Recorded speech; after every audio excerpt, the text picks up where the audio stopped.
أشهد أن محمد رسول الله.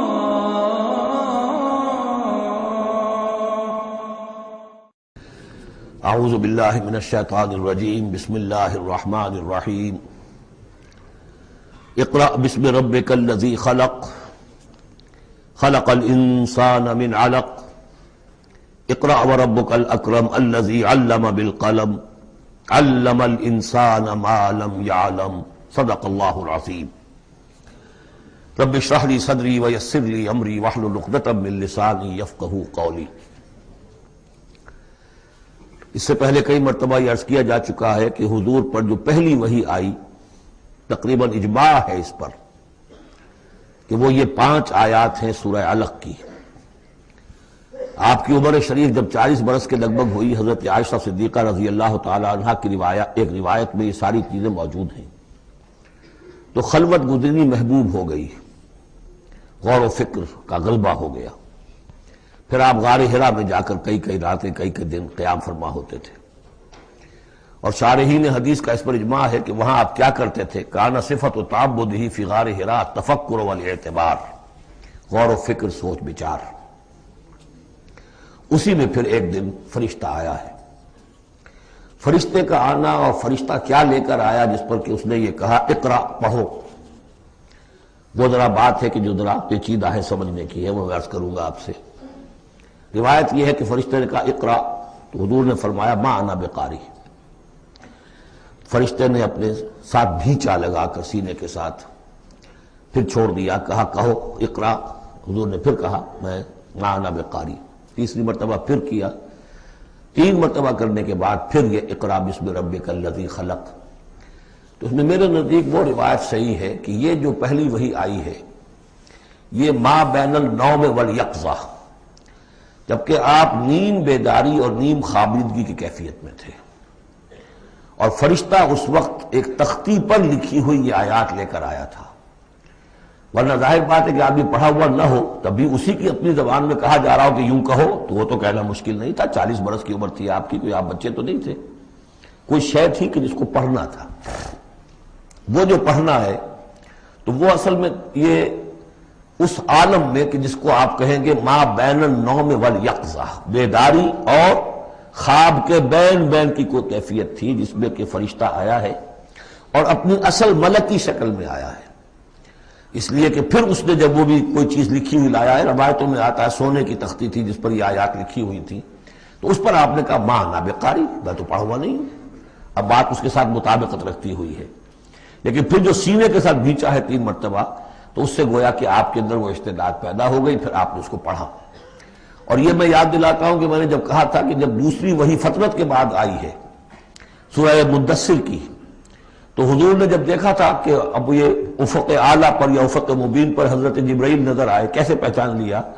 وہی فرشتہ جو غار حرا میں آیا تھا. تو وہاں بھی وہ اپنی اصل ملکی شکل میں تھے، لیکن وہاں جو رؤیت حضور کو حاصل ہوئی تھی وہ پوری بیداری کی حالت کی نہیں تھی، ما بین النوم والیقظہ، یعنی کچھ نیم خوابی اور نیم بیداری کی کیفیت تھی. لیکن دیکھ لیا تھا حضرت جبرائیل کو ان کی اصل ملکی شکل میں اس وقت. لہذا پھر جب وہ پہاڑ سے اترتے ہوئے یا محمد کی صدا آئی، اور پھر آپ نے 2 مرتبہ تو ادھر ادھر دیکھا، کوئی نظر نہیں آیا، تو آپ کو کچھ خوف سا بھی طاری ہوا. پھر اچانک نگاہ اٹھی تو دیکھا کہ وہی فرشتہ کہ وہی کے جو غار حرا میں آیا تھا، اس طرح ہے کہ آسمان زمین کے مابین افق پر، اور اس طرح سے کہ پورا افق بھر گیا. تو یہ ہے اس کا پس منظر. اقرا بسم ربک الذی خلق، پڑھو اپنے اس رب کے نام سے جس نے پیدا کیا. خلق الانسان من علق، انسان کو پیدا کیا اس نے اس جوں کی طرح کی چیز سے کہ جو رحم مادر میں چمٹ گئی تھی. اقرا وربک الاکرم، پڑھو اور تمہارا رب بہت کریم ہے، بہت کریم ہے، بہت مہربان ہے. الذی علم بالقلم، جس نے کہ تعلیم دی ہے قلم کے ساتھ. عام انسانی تعلیم قلم کے ذریعے سے ہے، حضور کے لیے قلم کے درجے میں فرشتہ ہے، فرشتے کے ذریعے سے حضور کو سکھایا گیا ہے. علم الانسان ما لم یعلم، اور انسان کو سکھایا ہے جو کچھ کہ وہ نہیں جانتا تھا. اس وحی سے جیسا کہ میں نے بارہا عرض کیا ہے، اب 25واں 26واں دن ہے آج، کہ اس سے آپ کی نبوت کا ظہور ہو گیا. نبی تو پیدائشی طور پر نبی ہوتا ہے، لیکن اس کا ظہور ہوا ہے اس وحی کے ساتھ۔ البتہ اس میں کوئی تبلیغ کا حکم نہیں ہے، وہ تو پھر جب وہ وحی آئی ہے، جب کہ فرشتے کو دیکھا ہے افق اعلیٰ پر، افق مبین پر، اس کے بعد جب گھر گئے ہیں اور پھر آپ کمبل اوڑھ کر لیٹ گئے ہیں، دہشت کی کیفیت طاری تھی، پھر وہ سورہ مدثر کی آیات نازل ہوئیں، یا ایھا المدثر قم فانذر وربک فکبر۔ وہاں سے پھر آپ کی رسالت کا آغاز ہوا کہ اے لحاف میں لپٹ کر لیٹنے والے، اب کھڑے ہو جاؤ، انذار کرو، خبردار کرو لوگوں کو، اور اپنے رب کی کبریائی کا اعلان کرو اور اس کی کبریائی کے نفاذ کی جد و جہد کرو۔ یہ ہم پڑھ چکے ہیں کل سورہ مدثر میں۔ اس کے بعد میں نے عرض کیا تھا سورہ مدثر ہی میں 7 آیتوں میں حضور سے خطاب کے بعد پھر 3 آیتیں تھیں۔ فَإِذَا نُقِرَ فِي النَّاقُورِ فَذَلِكَ يَوْمَئِذٍ يَوْمٌ عَسِيرٌ عَلَى الْكَافِرِينَ غَيْرُ يَسِيرٌ۔ یہاں پھر دیکھیے، یہاں اب 3 آیتیں آ رہی ہیں، یہ آخرت کا فلسفہ بیان کر رہی ہیں۔ کَلَّا إِنَّ الْإِنسَانَ لَيَطْغَىٰ، کوئی نہیں، انسان طغیانی پر، سرکشی پر، زیادتی پر، ظلم پر، تعدی پر آمادہ ہو ہی جاتا ہے۔ کیوں ہو جاتا ہے؟ وہی حساس اور ذہین آدمی جو بیٹھا غور کر رہا ہے کہ یہ کیا ہو رہا ہے معاشرے میں، کیوں ظلم ہو رہا ہے، کیوں تعدی ہو رہی ہے، کیوں غلط روی لوگوں نے اختیار کی ہے، ہو جاتا ہے انسان۔ کیوں ہو جاتا ہے؟ الراہ استغنا، وہ اپنے آپ کو دیکھتا ہے کہ اس پر پکڑ کوئی نہیں، انگارہ زبان پر رکھوں گا تو جل جائے گی، جھوٹ بولوں گا کچھ بھی نہیں ہوگا، اگر میں کہیں زہر کھاؤں گا مر جاؤں گا، حرام کا مال کھاؤں گا کچھ نہیں ہوگا۔ کہ یہ دنیا جو ہے یہ فزیکل لاز پر چل رہی ہے، یہاں مورل لاز جو ہے آپریٹو نہیں ہے۔ اخلاقی قوانین ہے تو صحیح موجود، انسان کے نفس میں ہے، یہ اچھائی یہ برائی، لیکن دنیا جو چل رہی ہے اس میں ان اخلاقی قوانین کا کوئی دخل نہیں ہے، وہ صرف فزیکل لاز پر چل رہی ہے۔ آگ جلا دے گی اور جھوٹ سے کچھ بھی نہیں ہوگا، چھالا بھی نہیں ہوگا، اور آپ نے اگر کہیں پر سنکھیا کھا لیا تو مر جائیں گے، اور آپ حرام خوری جتنی چاہے کرتے جائیں کچھ نہیں ہوگا۔ یہ جو ہے کہ moral law is not operative, جبکہ فزیکل لا آپریٹو ہے، اس وجہ سے انسان جو ہے سرکشی پر، تعدی پر آمادہ ہو ہی جاتا ہے۔ اب اس کا علاج کیا ہے؟ ان الی ربک الرجعی، یہ عقیدہ کہ تمہیں اپنے رب کی طرف لوٹ کر جانا ہے، حساب کتاب ہوگا، جواب دہی ہوگی، یہ یقین اگر دل میں بیٹھ جائے تو سیلف سینسر ہو جائے گا اس کے اپنے اندر، کوئی کام ایسا نہ کروں جس کی جواب دہی نہ کر سکوں، جانا ہے۔ گویا کہ حل جو ہے اس پورے معاملے کا، کسی معاشرے میں اخلاقی زوال آ چکا ہو تو صرف ایک ہے، اور وہ ہے آخرت کا یقین اگر ہوگا کہ ہر چیز کی جواب دہی ہوگی، حساب کتاب ہوگا۔ جس نے کوئی ذرے کے ہم بدل نیکی کمائی ہوگی وہ اس کو موجود پائے گا، اور ذرے کے ہم بدل بدی کمائی ہوگی فمن یعمل مثقال ذرۃ خیرا یرہ ومن یعمل مثقال ذرۃ شرا یرہ۔ جب تک یہ نہیں ہوگا، واقعہ یہ ہے کہ انسان جو ہے ظلم، تعدی، جہاں کہیں بھی ہاتھ پڑ سکتا ہے کوئی نہ کوئی غلط حرکت کرے گا۔ اب اس کے بعد تیسرا حصہ وہاں تھا ولید بن مغیرہ سے متعلق، اور یہاں تیسرا حصہ جو ہے وہ متعلق ہے ابو جہل کے۔ ارایت الذی ینہا، کیا تم نے دیکھا اس شخص کو کہ جو روکتا ہے، عبدا اذا صلی، ہمارے ایک بندے کو جبکہ وہ نماز پڑھتا ہے۔ یہ کچھ ظلم اور زیادتی ہوئی ہے 2 مختلف مراحل پر۔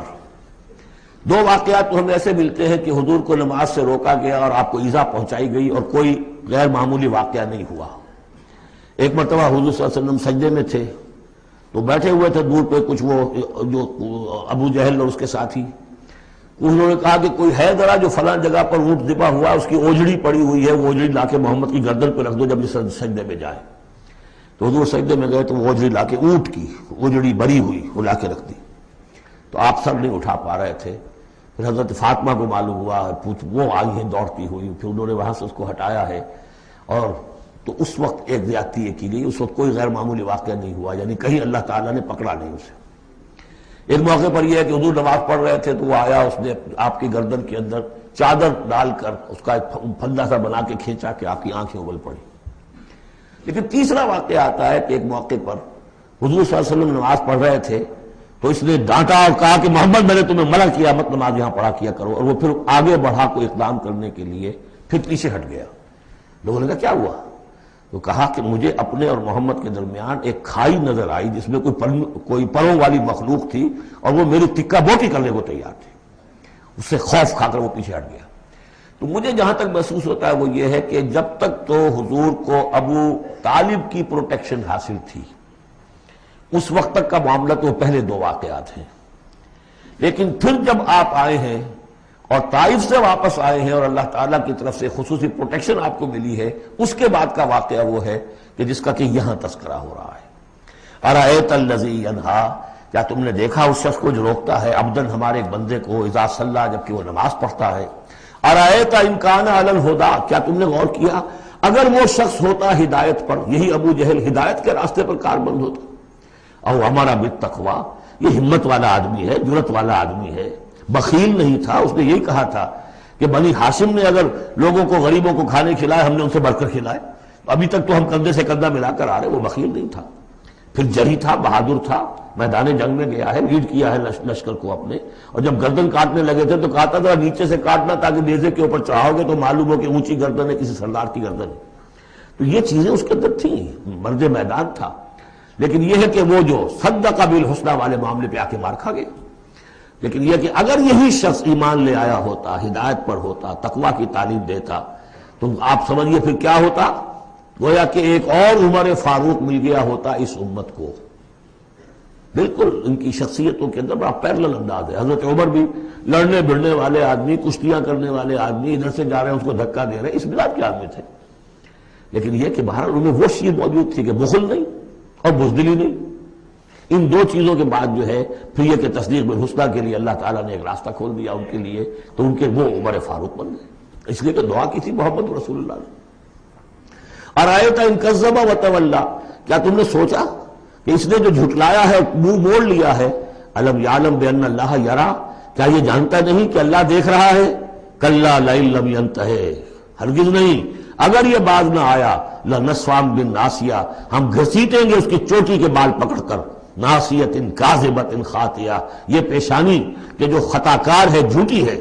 فَلْيَدْعُ نَادِيَهُ، تو بلا لے وہ اپنی پارٹی کے لوگوں کو، بلا لے اپنی مجلس کے لوگوں کو، ہم نشینوں کو، سَنَدْعُ الزَّبَانِيَّ، ہم بلا لیں گے جہنم کے فرشتوں کو۔ کَلَّا لَا تُطِعْهُ وَاسْجُدْ وَاقْتَرِب، اے نبی آپ اس کی بات نہ مانیے، آپ سجدہ کیجئے اور اللہ سے قریب ہو جائیے۔